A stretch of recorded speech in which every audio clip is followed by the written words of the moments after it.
الرحیم الحمدللہ وکفا وسلام علی عبادہ الذین اصطفیٰ۔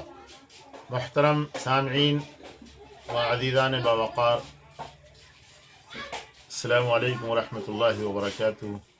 آج کی اس نشست اور محفل میں اردو کے چند الفاظ کی ایٹیمولوجی، اصلیت، ساخت اور بافت پر روشنی ڈالی جائے گی۔ امید ہے کہ آپ حضرات اس کو بغور سنیں گے، دوسروں تک اس کو منتقل کریں گے، پہنچائیں گے، کیونکہ یہ علمی پیغام ہے۔ ایسے پیغام رسانی، ایسے پیغام کو دوسروں تک پہنچانا، یہ علمی سخاوت کی اور فیاضی کی دلیل ہے۔ اس میں حصہ لیں۔ آج لفظ آسمان، سب سے پہلے لفظ آسمان کے بارے میں بتاتے ہیں کہ آسمان کون سی زبان کا لفظ ہے۔ تو آسمان دراصل یہ عربی کا لفظ ہے۔ اس کی اصلیت، اس کی جو ایٹیمولوجی ہے وہ خاص عربی الفاظ سے ہی یہ بنا ہے۔ عربی میں سما یسمو سمون، اس کا جو جانب یعنی مصدر ہے وہ ہے سمون، جس کے معنی بلندی کے آتے ہیں۔ اس سے صیغہ اسم تفضیل کا آسم تھا، آسمان تعلیل کے بعد آسمان ہوا ہے، یعنی تسنیہ کا صیغہ ہے، بلندی کے معنی میں آتا ہے۔ لفظ آسمان کے متعلق اور اس کی بابت بہت ساری کہاوتیں ہیں، یعنی اردو کہاوتوں میں یہ لفظ کافی تختہ مشق بنایا گیا ہے، اور ظاہر ہے کہ کہاوت کوئی معمولی چیز نہیں ہوتی، زبان کی بڑی اہم چیز ہوتی ہے، اور زبان کی اس سے سجاوٹ ہوتی ہے، زبان کو چار چاند لگتے ہیں، زبان میں پرکشش پن پیدا ہوتا ہے، اور زبان خوبصورت بنتی ہے اور مؤثر بنتی ہے۔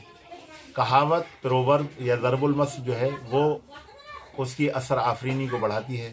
تو لیجیے، سب سے پہلے ایک کہاوت ہے آسمان پر اڑنا۔ آسمان پر اڑنا، یہ اس کے معنی کیا ہے؟